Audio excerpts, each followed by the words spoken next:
Hello and welcome to the third episode of our interview series, How Do You Make 2021 Count for the Business You Love?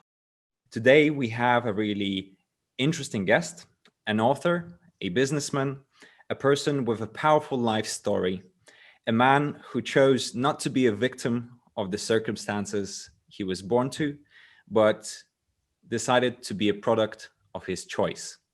A man who now is sharing his message and influencing people who need support through his talents and skills, as well as his business.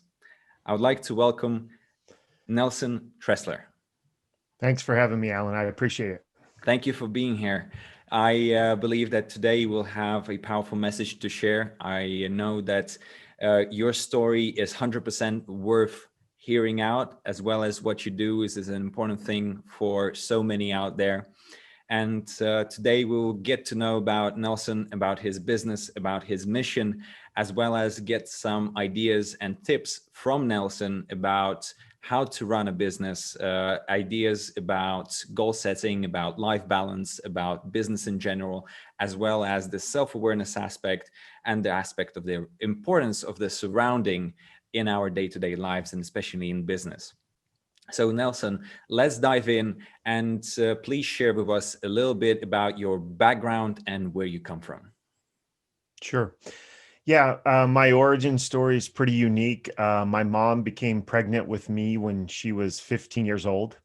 And while she was pregnant with me, her father, uh, who was the local trash collector in a small town, drove into the town square. There he spotted two police officers. He stuck a gun out the window and opened fire on those police officers, killing one and critically wounding another. And my grandfather was eventually captured and brought to stand trial where he was facing the death penalty for what he had done. And my mom got up and testified to the jury that the reason that her father had shot and killed that police officer was that the police officer had raped her and she was pregnant with his baby, who happened to be me. And Wow, yeah, seriously. Oh my yeah. God, So that's a that, story. yeah, that's where my life kind of started, and then eventually my grandfather was, uh, convicted and sent away to serve the rest of his life in prison, which he did. He served more than 40 years, leaving behind in this small town to deal with these consequences. He had 15 children, and leaving them behind, and then of course, me and my mom to deal with, the story that she told the jury and all the consequences that went along with that. My mom eventually, she turned 21 and she met a man who eventually would become my stepfather. Come to find out, he was an alcoholic and very physically and emotionally abusive to me and my mom, and dealing with that, and his bouts of anger, putting him in and out of jail because of all the things that he ended up doing. So dealing with that, eventually my mom had four children with my stepfather, and because of the lifestyle they're living, a lot of the basic needs for my siblings fell upon me, feeding and even waking up at 2 a.m. to help change diapers and put crying babies back to sleep. But because of this lifestyle, I remember in the fourth grade kind of looking down at my report card, and you get excited about who your new homeroom teacher is for fifth grade. And I look at my report card and it's straight F's. And, I see that I'm going to be repeating the fourth grade, and it shouldn't have come to a surprise to me. I was probably absent around 60 days that year. My mom would rather me stay home and help take care of the kids and go to school. And I hated school. I couldn't read. I couldn't write, couldn't spell. The following year, I was placed into special ed to try to get the help that I needed. Come to find out, I had dyslexia, and dealing with all of that. So that's kind of the first few years of my life and kind of where it's took me. Mm. Um, an interesting thing about what helped you to challenge that. What Yeah, was, what do you believe was the first thing out of like living a life full of, let's say, conditioning and circumstances? What was the sure. first light out of it? Well, so eventually my stepfather was walking home drunk from a bar one night, and there was somebody else who was driving home drunk from that bar, and they ended up hitting and killing him. And it was at this time, my mom has 5 children. My mom has dropped out of school in the 8th grade. She's never worked outside of the home. And as bad as her life has been to this point, losing my stepfather really left her no hope, having 5 kids to raise on her own. So it was at this time that my mom decided that she was going to take her own life, and she attempted to commit suicide. And fortunately, she wasn't successful, but whenever she got out of the hospital, it was at that time that she decided she wasn't going to be able to take care of all of us kids, and my family got split up. And that's when I went to go live with my grandmother, who is the wife of the man who shot and killed the police officer. And she has 15 children. Some of those kids are still living at home. She's also taken in some other of my cousins who are living with her in this small 3-bedroom house. But for the first time in my life, I didn't have to worry about taking care of babies. I didn't have to worry about my stepdad coming home drunk and beating me or my mom. And I had this, stable childhood. And the one rule that my gram had, even though education wasn't a huge priority in our family, was that you were going to go to school. And that was probably for her own sanity, to make sure that she had some free time to get all these kids to school. But so I started to go to school, and I started to realize that I wasn't stupid, that I could learn if I kind of went and put forth some effort. And then one day, a counselor came from the local university and was talking about what it took to get into college. And, it kind of went off in the back of my head as like, what, I could change my life, the direction of my life, and maybe my future life, if I could go to college and get a college degree. And, every time you tell yourself you're going to do something that's going to be hard, that voice in the back of your head starts screaming at you all the reasons that you shouldn't even try that. And I remember thinking, well, Nelson, you can't read, you can't write, you can't spell, you're in special ed. Of my mom's 15, brothers and sisters, only 2 had ever graduated high school. None had ever even gone to college. And so, I'm thinking I'll be lucky to graduate high school, let alone, go to college. But, I went for it because, I didn't like the direction my life was going. And, after setting that goal, it took me 12 years, 4 different universities, 4 years in the Air Force. But I finally became that first person in my family to graduate from college and get a college degree. So Beautiful. that was the turning point. And because after that, that's when I became obsessed with what goals can mean in your life and what personal development could, mean to you as far as becoming a better version of yourself. Beautiful story. Um, in that direction, tell me, there's an interesting kind of positioning in every people's lives. Some are morning people, some are night people. Where do you put yourself, and how did you find out about it? Oh, I'm definitely a morning person. I mean, I can't sleep in past, 6 o'clock in the morning if I tried. So yeah, I'm a morning person. I love getting up. As I'm running my businesses, that was really my time to work on me and to become motivated for the day, to get a workout in, to listen to some inspiring videos and really just get my mindset for the entire day. So I really cherish that time in the morning before anybody else woke up or before anybody else was calling with the fires that I had to put out. So I think I just learned that was my time. And, you can trace a lot of stuff back to if you have that hour and a half first thing in the morning to really work on what's important yourself and becoming that better version of yourself, as opposed to waking up late, rushing out, and then bam, you get hit with fires right away. All right. What about the idea, right? I believe you have your passion. And I want to touch here on two things. First is, what is your passion in life, right? Specifically in terms of what do you engage into on a daily basis? What you're so passionate about? Like, I understand to wake up early in the morning, you have to have a regime. Like, you cannot do late nighters and still be able to wake up early, right? Yeah. So what is your passion, and how did you come about it? Yeah, I mean, my passion now, as I said here, 20 years after achieving that first big goal, is to help other people accomplish their life's biggest Mm. goals. And I've done that. I've realized, I use goals in personal development in every area of my life since that first goal, from building businesses and becoming a top salesman, and, you know, building a family and a marriage that I couldn't have even imagined growing up. And it's all through goals and personal development and really working on it and living your life with purpose, and having that crystal clear vision of the life that you wanted to live. That's my passion, is to help people. And that's my new business.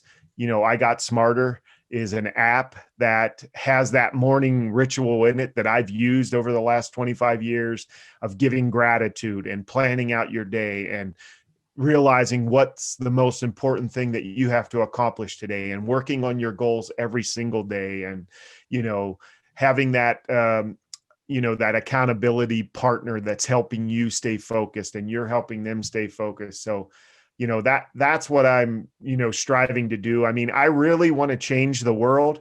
And the way that I'm going to change the world is by changing, your world, one person's world, by giving them the tools, the knowledge, and the support to finally achieve their life's biggest goals. Because I don't believe that goals just affect the person who accomplishes them.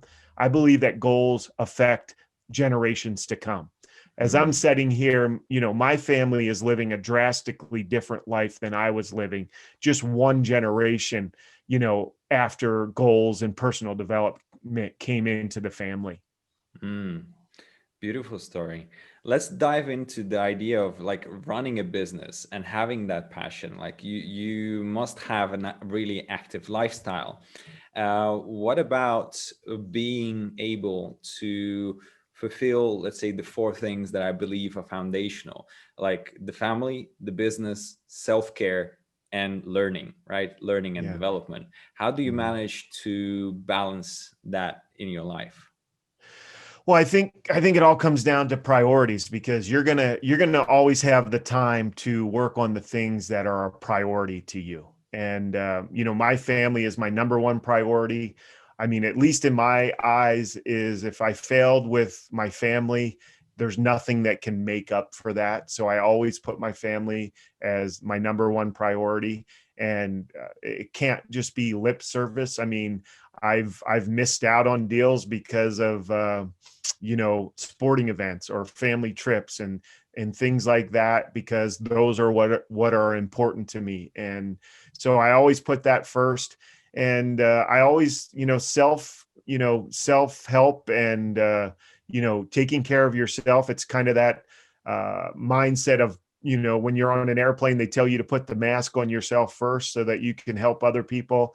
I totally believe that you need to be taking care of yourself and growing into that best version of yourself, because that's what's going to help your family. That's what's going to help your business. That's what's going to help all of your relationships, is you becoming that better version of yourself. And that's my morning, ritual, is what am I going to do to become a better version of myself, and setting my mindset, and really getting after, uh I truly believe health is wealth. I mean, if you're not healthy, and you're worried about your health, and you don't have the energy, you're not going to be able to achieve your dreams and your goals. So I always want to take care of myself, my health wise.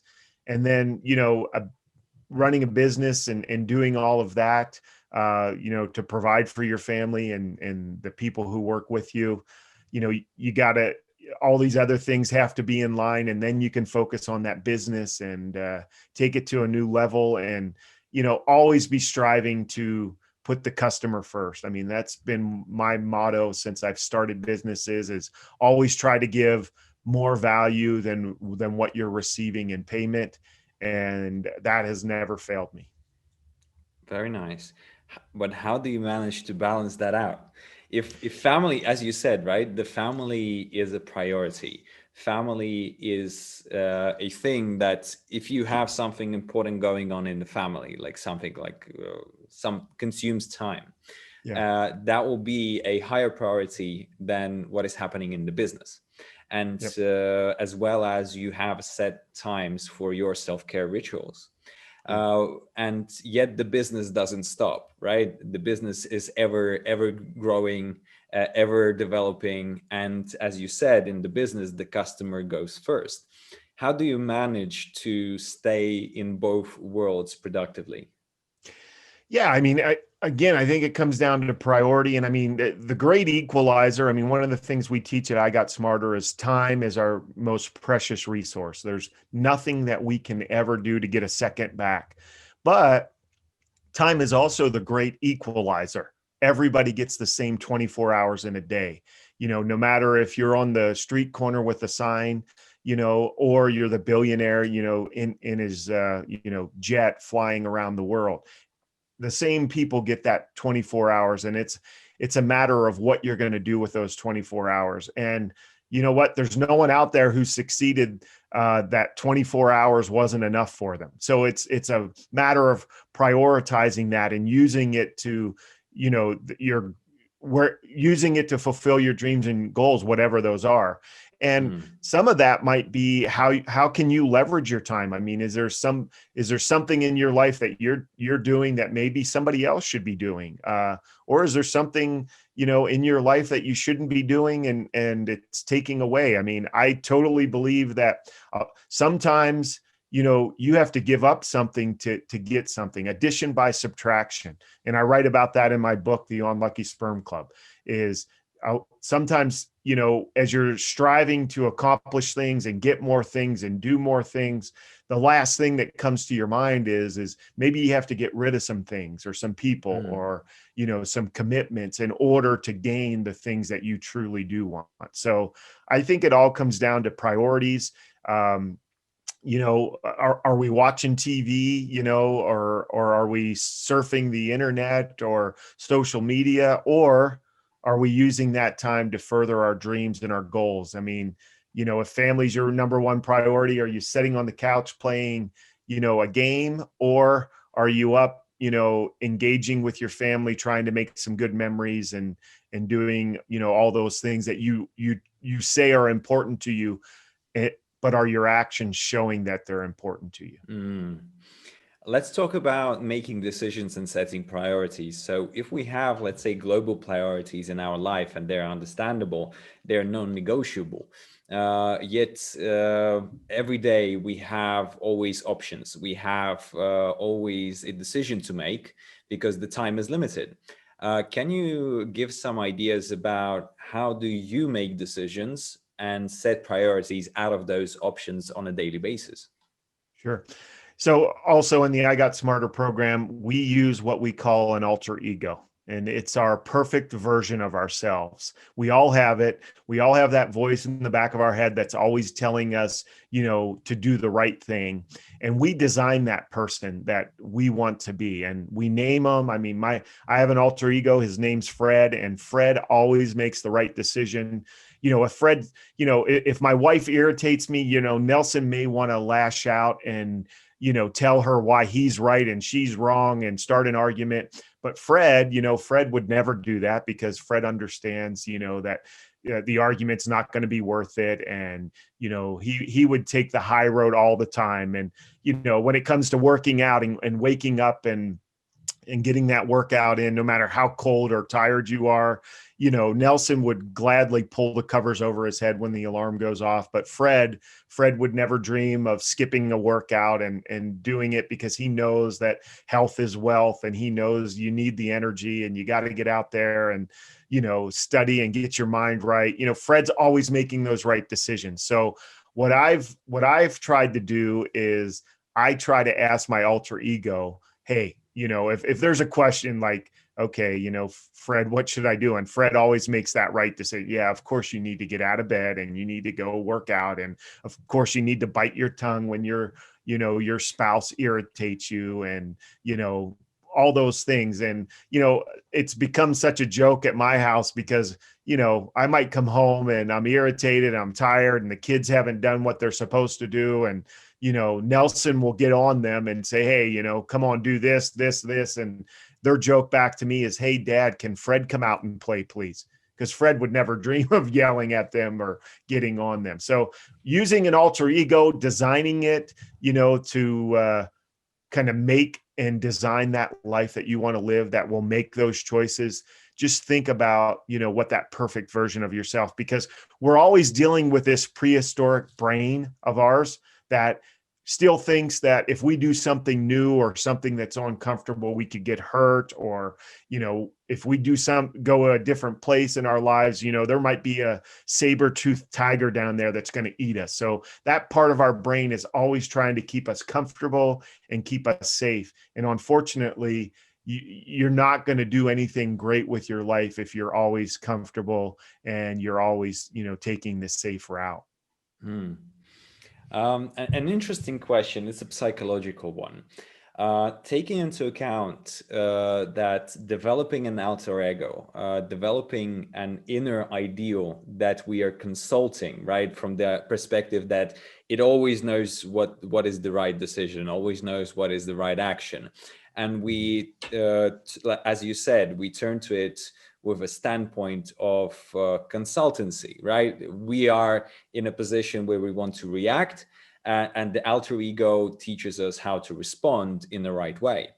And how do you manage to keep the balance and not creating a separate personality where you as Nelson are not accountable, yet Frank is accountable, right? And now you're saying that Frank is the decision maker and Frank has the authority to get things done, and I don't know about what's right, and I consult him. Yet it's the same person, it's you, but we are giving away partially the like we're within ourselves. We create an external accountability of sort, right? So we have our own inner alter ego.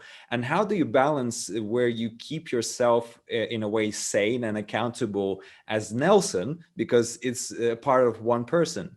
Yet I believe many can go in the direction where they are so in this role play where they're not developing themselves and just using the alter ego as the best version of myself, but that's not me because I'm not there yet. That's like, how do you balance that? I don't agree that you're not there yet, because one thing that you tend to do is when you're consulting with that alter ego all the time, it's like a muscle, and all of a sudden Fred type choices and Nelson type choices start to blend together. And Nelson doesn't necessarily need to ask Fred's advice on some things that he continually does, and makes those decisions.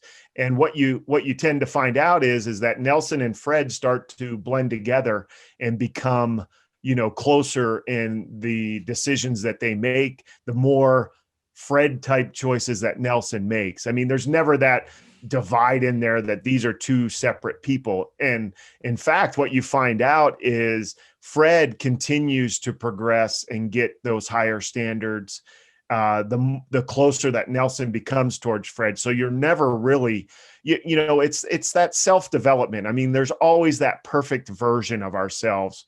And as you continue to go on your path to becoming that perfect version of yourself, you'll never reach it, but you always keep getting better and making, those better choices. It's kind of like walking through fog.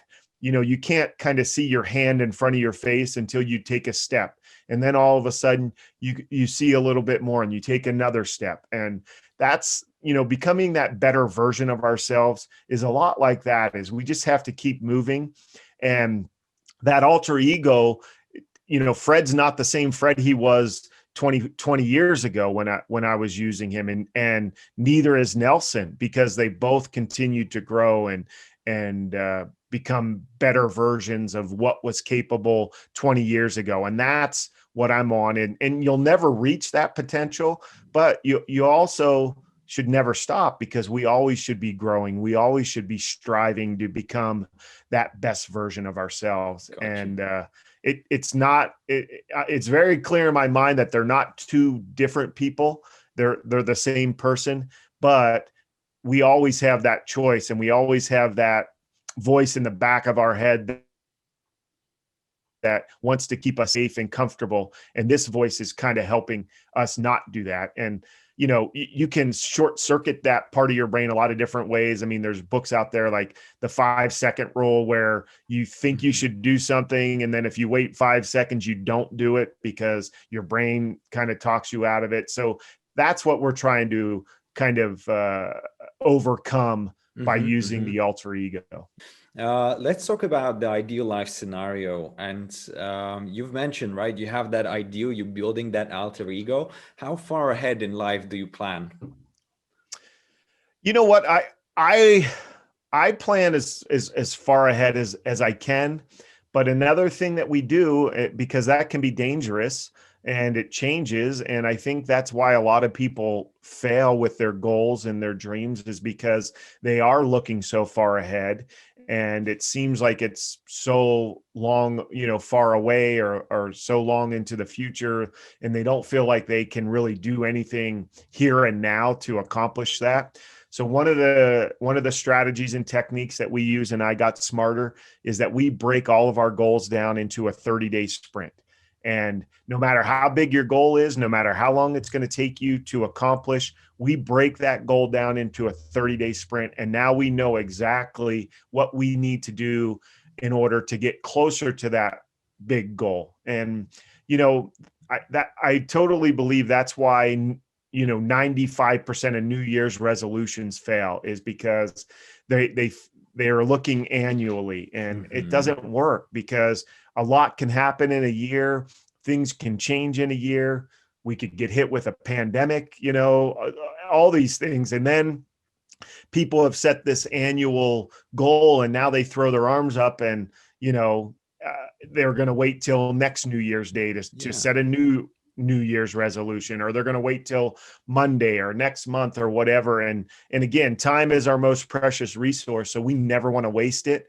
And your mind can always wrap around what's happening in the next 30 days. And we even break that down more into weekly milestones, that here's where I need to be at the end of the week, and here's where I need to be at the next week. And we're always evaluating and readjusting, and it's not going to be perfect. We don't look for perfection. We're looking for progress. And, so we're always working towards getting a little bit better. And we understand that there'll be setbacks, but we're not going to let that setback cost us months or even years. It might cost us a day, maybe a week at the most, but we're getting back on, the wagon to finish up our goals and continue on our journey. Wonderful. That's an interesting perspective, because we were taught throughout the school system, throughout the university system, that we are creatures of habit. That's for sure. And what the habit we developed the deadline habit. And if we don't have deadlines, when are we going to do anything? Right on the day when it needs to get done, or several days past it, because we are on a burner, right? So that's where the weekly accountability, weekly goals are super efficient, because we are creatures of habit and we need deadlines. And if we set a deadline by December, then it's so far ahead. Then when we're going to start, the closer to the deadline as possible, right? Right. I mean, we've all been in school where we've had that paper that we get assigned at the beginning of the semester, and, 90% of that work gets done, a week or a day or the hour night before class. Right. Exactly. And the reason for that is that's the way our mind works, is we need that urgency.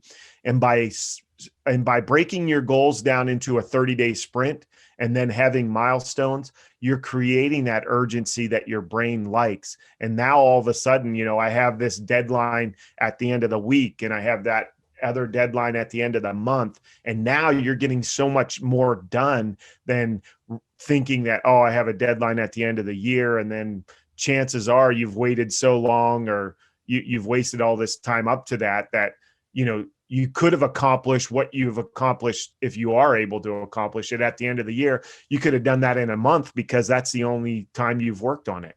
Yeah, definitely. Let's go into the idea of what helps you to be productive on a weekly basis. Like, what helps you to plan the week, and maybe you can give some ideas about the tools or systems that help you to stay productive. Sure. Well, there's this great app. It's called I Got Smarter, and I use it every single morning. And I'm going to plug it a little bit here because I think it's a great tool that everybody could use. But the app is, it starts off and you have a morning ritual, and in that morning ritual, we start every morning with gratitude. Because what we found is, if you're not grateful for what you have now, if you don't have that attitude of gratitude now, chances are you're not going to be happy with what you get, because you're always out there striving to have more, do more, and be more. But, are you ever, you never really reach that. So we take a step back, and we don't want you to be complacent, but we want you to be happy with the things that are around you, and not be satisfied with them. And that's tricky. So we teach you that. And then in the morning, the app kind of walks you through your most important thing that you need to accomplish that day. And you plan that out. And then we work on 3 goals at a time. And the app walks you through, okay, what do I need to do today in order to get closer to that goal, or meet that milestone, or whatever. So every single day you're working on your goals. Even if, if it's a health goal and you need a rest day, you're plugging that in so that your brain knows that I'm doing something today to accomplish this goal. So every day, exactly what needs to happen there. And then one of the great things about our app is that you can invite a success partner that can, be in the app with you, and in real time, they see when you're doing your task list and your morning ritual, and they see when you're not doing it by a certain time. So we have that in the back of our mind, that somebody's out here watching us and helping motivate us and encourage us to do our thing. So doing that every morning, the app automatically populates your task list for the day by just going through it. And now I know exactly what I need to do today. And people think, taking that 10 minutes in the morning, they don't have that time. What we've found is, by taking that 10 minutes and really planning out your day, one, you're actually going to do the things that are going to make a difference in your life, as opposed to just being reactive to everything that's going to come your way as you start your day. And what we realize is you actually have a lot more time, because now you know exactly what needs to be done, and you just have to kind of go through your list and check those things off and get those things done. And then you can do a lot of the things that maybe you want to do that you enjoy doing. So that app will make a huge difference in people's lives. And then we have a reflection time. Was this day productive? And we have our evening ritual. And what did I do? Did it get me closer to my goals? And, what was good? What could have I done better? And, you can even start to look forward to tomorrow in the app. What do I want my brain to work on while I sleep, and things like that. So it's really living life with intention and purpose. And this app helps you to do that. And your success partner helps you stay motivated with it. Because the one thing I've realized is, most people don't have a knowledge problem. We know what we need to do. We have an execution problem. We just don't follow through with what we know we need to do. And that's what this app helps you do, is actually do the things you're supposed to do when you're supposed to do them. Mm-hmm. What about business? You've talked a lot about personal development, self-development, keeping yourself accountable and progressing. And we are talking about business as a tool for self-realization. Yet we do have also business goals and tasks and priorities and collaboration and so forth. How do you keep yourself productive in that direction? Yeah, so I mean, I work on 3 goals at a time every month, and those can rotate. But I work on those goals in every area of my life. Whether it be relationships or lifestyle or business or financial or whatever. So this app, I got smarter. We don't tell you what your goals should be, and I like to work on 3 different areas of my life every month so that I'm not so focused on one thing. So I 99% of the time always have a business goal that I'm working on, whatever it is, maybe I want to, get 1,000 downloads on my app this month. And then I sit back and I plan out, okay, I need to do this and be on this many podcasts and write this many articles and, work backwards on how I'm going to achieve that. So, I mean, that's easy enough to do with the app. And while I'm doing that, I can work on maybe a health goal or, something like that. And then maybe a lifestyle goal where, I want to take off, a Friday at the end of the month or a long weekend. What do I need to do in order to do that? So, you know, you're living life very focused on what your goals are, and goals are goals, and we should have them in every area of our lives. And business is definitely one of those big ones that we need to focus on. And pretty much every month I am focusing on a business goal. So, but I don't think it has to be, I'm going to work on a business goal or a relationship goal or a health goal. I think that's where people get in trouble is they have that laser focus on one goal. And then what they realize is, okay, you know what? I built this, multi-million-dollar business, but geez, I lost my relationships because of it. And I'm not healthy enough to even enjoy, the fact that I was able to sell it now. So we really look at making sure that when you do set a goal, that you understand exactly what the cost is going to be and that you're willing to pay the price for that. And I mean, that's the worst thing that can happen is people think that they want a certain goal. And then years later, when they're able to accomplish it, they realize that it wasn't the goal that they really wanted and that it wasn't a price that they were willing to pay for that goal. Yeah, that's a really important one. I also came across a really interesting technique where there's a whole system about clarifying the goal and properly setting it. And there are several questions in that process flow where we have to take a look at, are there consequences that you're going to lose something if you achieve that goal? Yeah. If there are you ready to take that consequence? If not, then remove that goal from your life, because even if you achieve it, you won't be satisfied, right? Absolutely. And that's part of our program too, is we believe every goal, every goal that you accomplish has a natural positive reward that's going to come to you when you achieve it, and a negative consequence if you don't achieve it. So that's one of the things that we're clear with whenever you set a goal is we want you to know, okay, let's say you're going to, lose 15 pounds. You're going to weigh a certain amount of weight. What's the natural positive reward when you accomplish that goal? I'm going to be healthier. My blood pressure will go down. I'll have more energy. Like that's going to happen when you do that. And then what's the negative consequence when you don't do that? Well, I'm going to be tired and I'll have high blood pressure and I won't have the energy to do the things that I want to do and all those. So that's very clear what's out there. In the I Got Smarter program, we take that a step further and we set a consequence and a reward that we're going to do for ourselves. So, hey, if I get to my target weight, my positive reward that I'm going to do for myself is maybe I'm going to go out and buy myself a new outfit of clothes to kind of reward myself for that. And if I don't reach my target, maybe what I'm going to do is I'm going to dress up in the tightest clothes I can find and sing a song and post it on my social media to show that I didn't get to my target weight. Because some of our minds go towards pleasure and some of our minds run away from pain.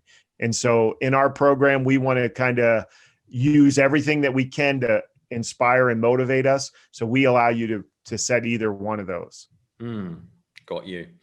Tell me about the idea. Like we've touched on several aspects of this question, but can you name like priority once a month, once a week, and once a day? What do you do for your business that is pivotal for your growth? Have you identified something that you usually do on a monthly, on a weekly, and a daily basis that helps you grow your business?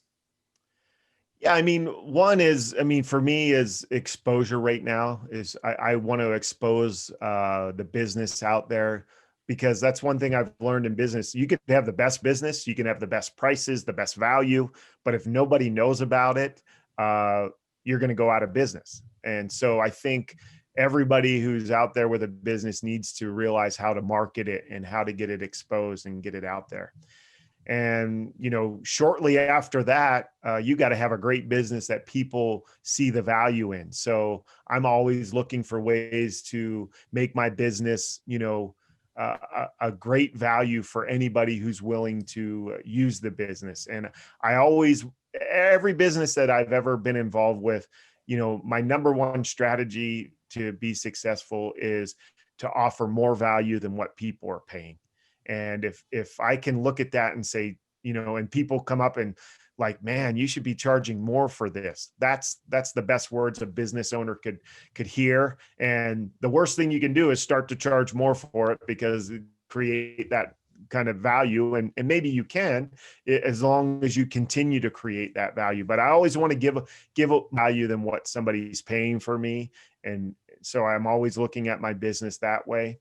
Mm-hmm. And I always want to make my business efficient, because, as much as I love doing this and it drives me, I also love doing other things. And I want to make sure that my business is efficient and that I don't have to kind of be at my desk 15 hours a day forever to make sure that the business runs. So who Okay. can I bring into my business that can, help me run it and free up some of my time, or free up to where I can be doing some of the things that only I can do. Oh, And that's then a somebody else. wonderful. You've got right on point about the next question. So, taking into account that we're growing and we cannot do everything ourselves, what advice and what tips can you give on the topic of outsourcing tasks? Yeah, I mean, I think that's one of the things that I've been able to do really well in businesses is surround myself with great people, because I am not the smartest guy in the room. I don't have the best skill set ever, but I think what I really can do is spot talent and get great people around me and get them sold to our vision and our mission, and really build a business that inspires people to enjoy working there and doing their best. So yeah, the But first how do thing you is find and to, spot them? what is always being on the lookout for them. I mean, you're gonna see what you're looking for. So I mean, if you're not looking for those type of people, chances are you're not going to see them. But I mean, it's a matter, you get somebody's, you see what their heart's like. I mean, are they here just for a paycheck and they could really care less? I mean, they do an okay job and they're getting it done, or are they running this business like it's their own, and are they taking ownership and pride in your business? I mean, and finding those type of people, once you find them, you never want to lose them. And I've been blessed to find, quite a few of those people who have helped me run these businesses. And I mean, my brother-in-law Austin, who's, I've known since he's been 15, and he's been in just about every business with me. And I just will not let him go anywhere else, because he's just that type of guy. And whatever I need done, I know that he's putting in all his heart into it. My pet resorts, we found a lady named Cindy, who was a grandma who was just looking for a part-time job, and she wanted to, just work a few hours a week. And she quickly became the regional manager for one of the largest, chains in the country, privately owned chains in the country, because that's just the kind of person she is. Hmm. Did you start like in the businesses that you've started? Was it what? How did you approach it? You started by yourself and grew it and outsourced some tasks, or you went in with, as you said, if I understood correctly, with a partner and you had like a team built out in the first place, and then if you needed to outsource, you outsourced. Yeah, no, and I talk about some of these businesses and kind of the trials and the heartaches of businesses in my book, The Unlucky Sperm Club. But I've started a lot of them, differently. So I've been in commercial real estate for the last 20 years. That was kind of my day job. And then through that, I've been able to be exposed to other businesses. And I partnered as an investor with the children's daycare centers. Come to find out, the guy embezzled $1 million from me and my father-in-law, and we ended up having to sue him and get him out of the business. And that's how I took over running that business. So definitely had no interest in running children's daycare centers, and it was more of a had to do in order to save that investment for me and my father-in-law. And we ended up running those for a few years, and then was able to sell them. And then the pet resorts that I started, I actually was a landlord for a building, and I thought a tenant was going to take over my building for a pet resort, and I talked myself into it so much that it was going to work, that whenever she decided not to go in my building, that by that time I had talked myself into it, and I went out and opened the business myself, even though I had no experience in doing it at the time. And I ended up hiring people out of the newspaper that I had no idea what to look for. And eventually, that business was failing. And then that's when somebody like in Austin came in and took over that business and ran it, and build it into one of the largest chains in the country. So Mm. yeah, I mean, there's been a lot of different businesses on how I came about running them, but they're all different. And I'm kind of one of those guys that I'm ready, fire, aim. I'm not waiting for everything to be lined up. I'm not waiting for all the traffic lights to be green before I head down that road. When I see something, I can kind of picture it in my mind. I'm a numbers guy. I can see if it's going to make sense financially. And then I start the ball rolling. And then hopefully as I'm doing that, I surround myself with people who have the answers to the Mm. questions that I don't. And, Got you. I'm really good at it, being a big picture guy, and then really getting those good people surrounding me to take care of all the details once I get Mm. the ball rolling. Got you. About the hiring process, about finding the people, who do you believe in a business when companies start to grow? What are the first hires that can make a difference? I mean, I think in a virtual assistant or a personal assistant to take care of all those tasks that the founder or the CEO or whatever is doing. I think that's the first person that you need to hire, is to kind of be able to offload a lot of that stuff that doesn't necessarily need to be done by you. Can you give Uh, some examples of what that can be? Like, what can you trust to a VA to do, especially a virtual one? Wow. I mean, really anything. I mean, answering emails and answering questions on, for us, for the app, and corresponding with people over social media and your social media people, and setting up meetings for you, and doing anything that you don't necessarily need to be involved in and they can do. You should be tasking that out. For me, I want to be creating, and I want to be thinking about the business and what direction it's going to go, and selling it to people, and being able to be on these podcasts and really talk about the business. I mean, this is something that I want to do, and the less things that I have to do with the actual running the business, the more time that I can do things like this. Because I think one of the biggest things is people work in the business instead of on the business. Hmm. And I every business, I knew nothing about running a daycare and running a pet resort. And I was doing commercial real estate. That was my job. I knew how to sell real estate and lease real estate. And I was doing that every day. So I couldn't be running these businesses. I was always working on them and saying, okay, let's do this and let's market it that way. So I think you need to learn how to work on your business rather than, working in it in the trenches, because then you're just reactive again. And whatever those things are, in your particular business, that's what you need to figure out, who and how you can offload those tasks and those duties so that you can do the things that only you can do. Beautiful. Let's look at the idea of the buyer's journey and touch a little bit upon sales and marketing. What do you believe in the buyer's journey is the most crucial step, most important one?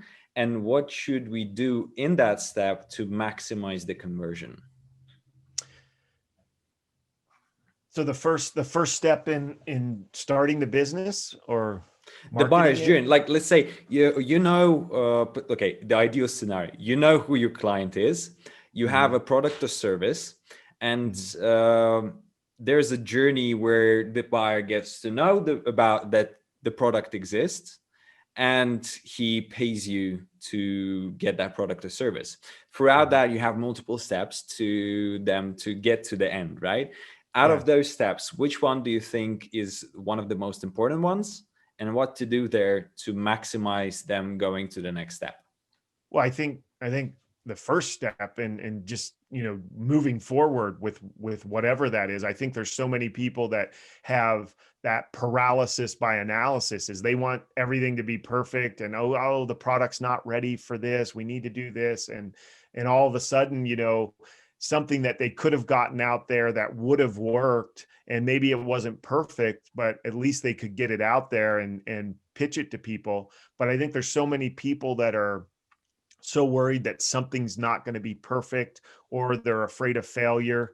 Like, get it out there. You don't want to put anything out there that's horrible, but if it's good enough, it's good enough. And I think a lot of us have to kind of have that mindset, is it's good enough, and then just always be on the process of making it better. But I think there's so many people out there that want everything to be perfect before they're confident enough to pitch it to somebody.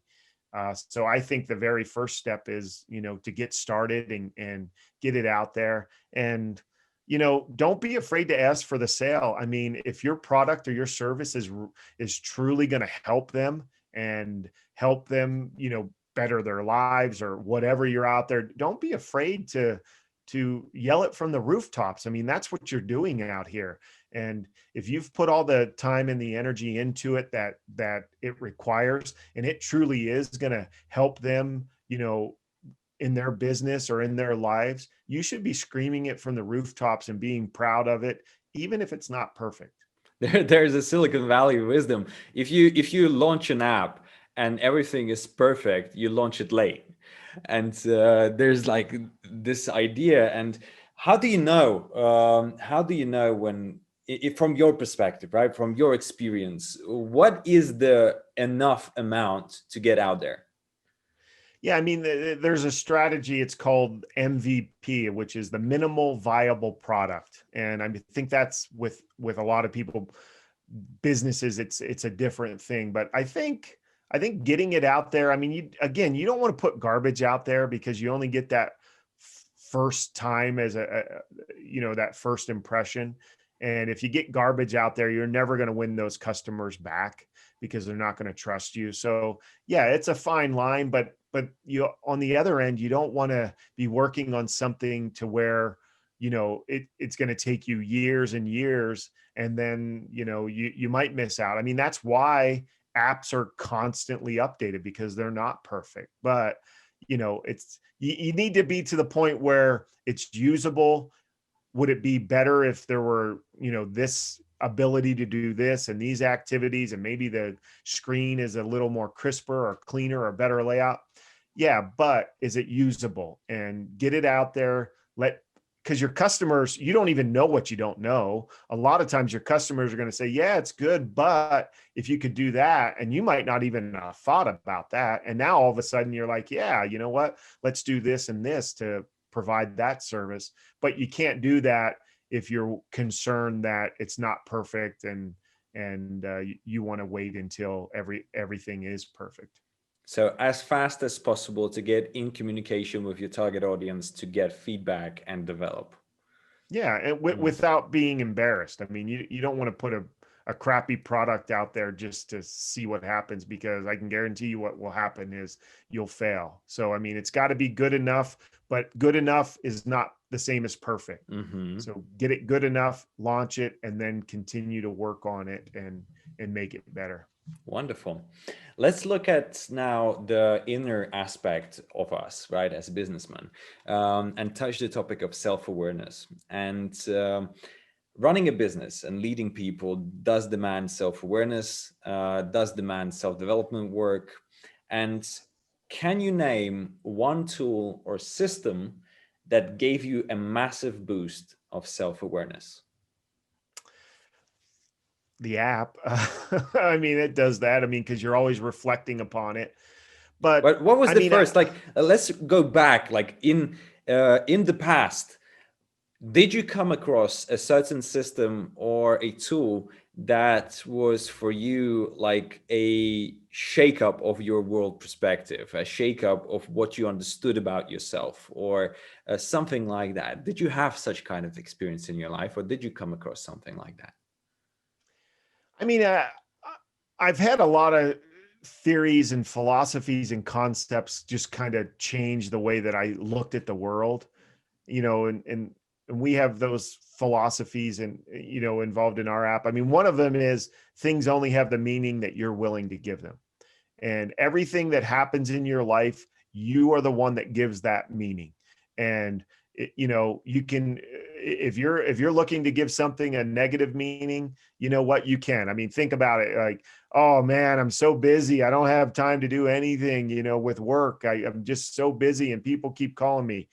Well, you can give that a negative thing, but also you could be have no business, and you give that a negative meaning. So things in life are what we assign to them. So, and if you get to assign meaning to everything, why on earth would you ever give anything a negative meaning? So that was the one thing with me. And I mean, with my life story and the circumstances that I was born into, for the longest time, I never wanted to talk about them. I never wanted it to be brought up. I ran from my past and my childhood. But then for the first time in my adult life, the only person that knew that story was my wife, not my kids, not my in-laws, not my friends, because I was so, I wanted to get Mm-hmm. away from it. But now, I said, why did I live that life? Why did I go through that? And maybe it was to inspire other people and motivate other people to realize that they could get through tough circumstances. And as soon as I started to give my childhood a positive meaning, instead of it draining me, all of a sudden now I gain energy by it and it motivates me. Same exact circumstances, same exact thing. The only thing is that I gave it a different meaning. And that Mm. is with everything in our lives. And I know there's some hard situations out there. There's some really horrible things that we go through. But I guarantee you, if you dig deep enough and you get creative enough, that you can find some good in just about every single situation that we go through. So, I mean, I think that theory by itself has, helped So me. we can call it a positive reframing, right? So Yeah. understanding what in the situation can be a positive, and we always can find a positive, and Yep. out of any, and there was a meaning and a purpose, and finding that positive meaning and purpose in your situation helped you as one of the major things to rethink life and own your story. Yeah. Beautiful, Absolutely. beautiful. Yeah. One additional idea I'd love to touch in the self-awareness game is that the mindset about money and the change in mindset as the income starts growing. And for yourself, from your experience, how did gaining more money, how did growing your business change your understanding and feeling of yourself? Are you a Uh, different person, yeah, or what I mean, happened? yeah, I mean, I think everybody, I mean, money is kind of that yardstick, that litmus test is, I mean, I think a lot of people look at your wealth as and tie it directly to your success. And I and I'd be a liar if I didn't say, that I've gotten caught up in that. You're looking at your bank account and you see, a few extra zeros there and you feel a little bit better about yourself. But I also will tell you that money is not the end all. I mean, rarely is it the most important thing, either when you're running a business, price is, or, in your life. I think money really intensifies what kind of person you are. Mm, It really makes you more of what you are. I mean, if you're a kind, generous person, money will make you more kind and more generous. If you're, you know, a horrible person and don't care about anybody, I think it can make you that as well. But I mean, money to me gives me freedom to do what I want to do when I want to do it. And that's what I've realized as I've been able to, grow my wealth is it opens up more options for me, and options are good. And it gives me that freedom of being able to do things that I want to do when I want to do them. And, you know, money money can help you with that. And, I don't have the freedom to go climb on my private jet and fly off anywhere in the world right now. I would love that, but I don't have that. But, I do have the freedom to work on a business that I'm very passionate about, and, try to change people's lives with that without an income coming in, for this foreseeable future. So, I mean, I look at it as just opening up options to you, and being able to be the person that you are. It just will intensify it. mm, very beautiful idea. What about taking a look at what influenced and helped you to grow your businesses? What was the main, you feel, reason or differentiator about the growth of income? What helped you, or what activity was the pivotal one? Yeah, I mean, like commercial real estate. I was a broker, and I help people, do deals. And you're in the middle. You're either with a buyer or a seller, and you're trying to get a deal done and trying to, you know, let everybody see why it's a good deal. And it's a tough position to be in. But I mean, one thing that I did very early on in my career is I never worried about what that commission was. In fact, I would never even figure it out because I never wanted it to be about the commission. It was always about getting my client the best deal possible. And if the deal was good, the money would take care of itself. And I've kind of brought that concept into every single one of my businesses. Is, of course you need money, and you want to make money, but it's never about the money, because as soon as it starts being about the money and not about providing that service or doing a great job, and it's just about the money, then you quit doing that. And the money, the one thing I found in my business career is the money always takes care of itself. If you're doing a great job, if you're creating a great value that people want, uh, the money will come. I mean, but if it's only about the money and it's only about you, chances are you're not providing that value. You're not providing that service. You don't have your client or the person that you're working with's best interest at mind. All you're thinking about is the money that's in it for you. And I'm here to tell you, worry about the clients, worry about doing a great job, worry about bringing that value, and the money will absolutely take care of itself. Mm. So the thing that influenced the growth of your income was focusing on delivering value rather than focusing on making money. Yeah, absolutely. Mm. Because whenever you create that value, the money will follow. The money will take care of Mhm. itself. Let's touch a little bit upon thing that you've mentioned about self-care rituals. And how do you take care of yourself, of your mental health, of your emotional health, of your physical health? Yeah, I mean, it's all part of my morning ritual, and every morning I work out. I try to break a sweat, and whatever that is, whether it's, I love P90X. I'm going to give it a little. I've have every single program that company has put out. I love them all. I love to mix them up, and so I try to break a sweat every day. I love to hike and bike and do those things. So I definitely want to take care of my body, and have that energy and that strength to, enjoy my lifestyle, and be able to, be focused. I think breaking that sweat in the morning, your mind is more focused. And then, every morning I'm watching inspirational videos on YouTube, and, getting fired up there, or learning a trade or a skill that I need. And then in my car, I'm always either listening to a podcast or an audiobook on something. So I'm putting good stuff into my brain constantly, instead of, either, and I don't want to bag on anything, but, listening to the news and the media and just everything that's wrong with this country, the country, or, everything that's wrong with the world.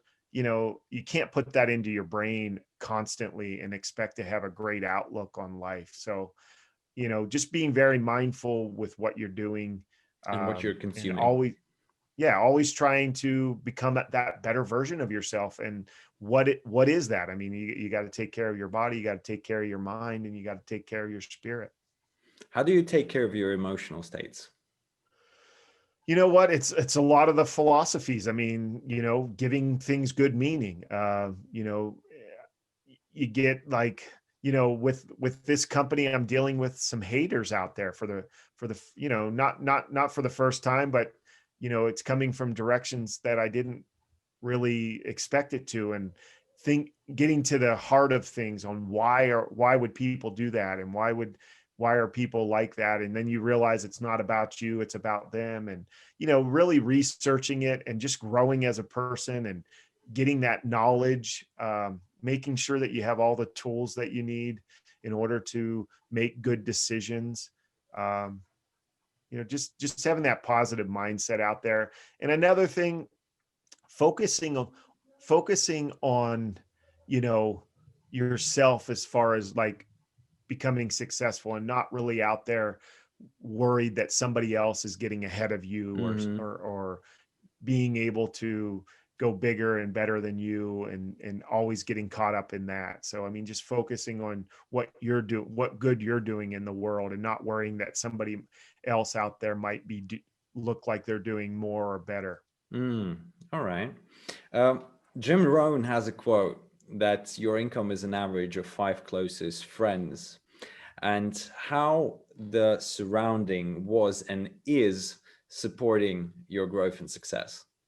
Oh, I mean, I know that quote. I love that quote, and I believe it 100%. I mean, and I've done a lot better job of, I like people, but I do have some acquaintances out there that are negative, and I can only handle them in small doses. The people that I spend a majority of my time with are people who align with my values and my standards, and who build me up, and who inspire me. And I think those are the people that we need to be around. If we're constantly around people who bring us down, or hate on us, or whatever, I mean, it's hard to become the best version of yourself when you're surrounded with those people.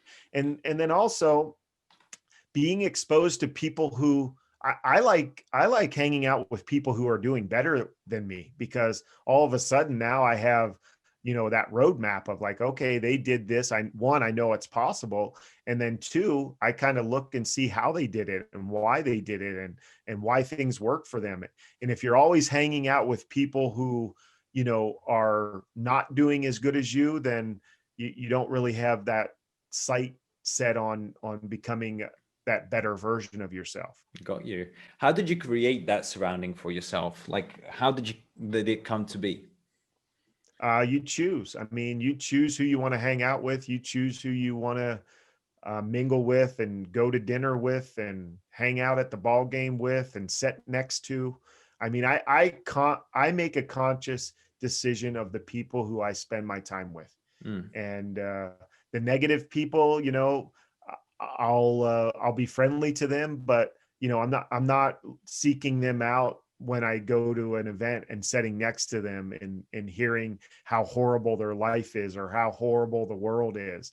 I'm seeking out those people who are inspiring me and have a look on a bright side, a glass half full type of people who are going to, when I leave that, interaction, I'm going to be more inspired than I was when I sat down. Mm. What about the strategies that helped you to find those right people? Do you have any tips for people? Like, I know that from our listeners, there will be people who are actively building a surrounding and are connected and are communicative. Yet there will be people who are alone and they potentially have either just a surrounding of their family and past friends that are not effectively supporting what they want to achieve, but yet they don't have ideas about where to find that right surrounding. Can you give some strategies and ideas? Yeah, I mean, now with the way technology is, I mean, in Google and YouTube, I mean, if you can't find that inspiration and motivation in your circle of friends, join a Facebook club or page or whatever that is, that you can get in there and get good ideas and get built up, and watch positive YouTube videos. I mean, you mentioned Jim Rohn. I feel like me and Jim Rohn were buddies. I've watched everything that he's done, and even though I've never known him, I feel like he was one of my mentors because I loved his stuff and watched it all. And so, I mean, you can get stuff that way, but it's a matter of, if you want that physical people around you, hang out where people that you want to become hang out. How And, to find that you out? know, That's an interesting question, because many say, like, get out there, find those people, but how do you actually find, like, for example, if we talk about successful people, right? Finding average people, like, okay, let's say average working class people, right? That have a hobby or are interested in a specific topic. That's easy, right? Because that's where the fan pages, the communities, the clubs are about. That's where they hang out. But talking about people on a higher level that are way, let's say, in front, where you want to get to, how do you find that kind of communities and reach that kind of people? well, I mean, so I think we know people like that we admire and look up to.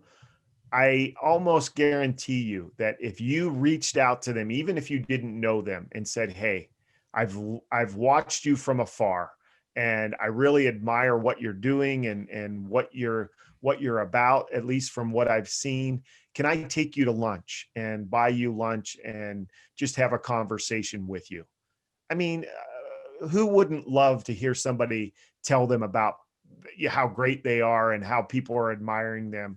I mean, of course, they're going to go to lunch with you, or at least come in for a meeting or a half an hour meeting or whatever. So, I mean, again, it might not be easy if you're not in that circle already. And we might have to be a little realistic too, is, I don't know that Bill Gates would have lunch with us, or Warren Buffett, but maybe there's a business leader in your community or in your church, or at your work, or somebody like that you could say, "Hey, I admire you. I'd love to just sit down and ask you how you've done it, and any good advice for me, because I have big expectations of where I want my life to go." I guarantee you, 90% of the time, those people are going to Do you have a welcome personal that. story of such kind of Yeah, things? yeah. I mean, I've done it. I've done it my whole career in commercial real estate. And you know what? I had a guy who's still in commercial real estate and has saw my book and my app, and a guy that I've looked up to my whole life. And he reached out to me and said, "Man, I really like what you're doing. Would you go to lunch with me?" And I have lunch with him tomorrow. And I mean, that's another one of my quotes, is work hard enough to where your idols become your rivals. And, that happening was just, like, yeah, absolutely, I'll have lunch with you. But I've asked lots of people who I admire to lunch, and been able to rub shoulders with them, and get some advice from them. So yeah, absolutely. Wonderful. That's a great advice, and that's what we tend to like, the societal idea of those people who are making, like, let's say, a social success and our own, like, growing a big business or making loads of money. We stop perceiving them as human beings, right? And this idea that they're like gods somewhere in an unreachable space, and we just cannot write to them like a simple human being and ask for that soulful connection, ask for that, even though, yes, they're busy, yes, they have things to do, but a soulful reach out where you genuinely appreciate and feel gratitude for everything that the person does in life and how they helped you, and ask them for lunch, or take them to coffee, to share ideas, to exchange ideas, bounce them, and get to know them a little bit more. That's something that a lot of people who do succeed in life are really appreciative of. And they love when people approach them, because they can feel that, yes, they have an impact. Yes, they did something so influential that a person reached out to them and said, hey, you influenced my life. And they value that kind of appreciation. And from time to time, we can get, let's say, lucky, but we create, as you say always, right? Be the product Yep. of your choices. You make a Yep. choice to reach out, be fearless, and you'll get what you deserve. Well, and I think that's a great point, is we look at successful people as if they're, you know, uh, not human. But that's the one thing that I realized is, when I was doing commercial real estate, I'd be in these rooms, and, when I first went in, I'm like, oh, these guys are so smart and they've got it all together and they're doing everything right. And then you get to know these people and you realize they're human just like you. And what I started to realize is, if they can do it, I can do it. And I truly believe that if one of us can do it, all of us can do it. I mean, the only difference is the choices and the effort, and, being willing to move forward. Like, we need to realize, if there's somebody out there who's successful, why not me? If he can do it or she can do it, why not me? And when you start asking that question, that's when you'll start realizing that, hey, you put that confidence in yourself, that if they can do it, you can do it.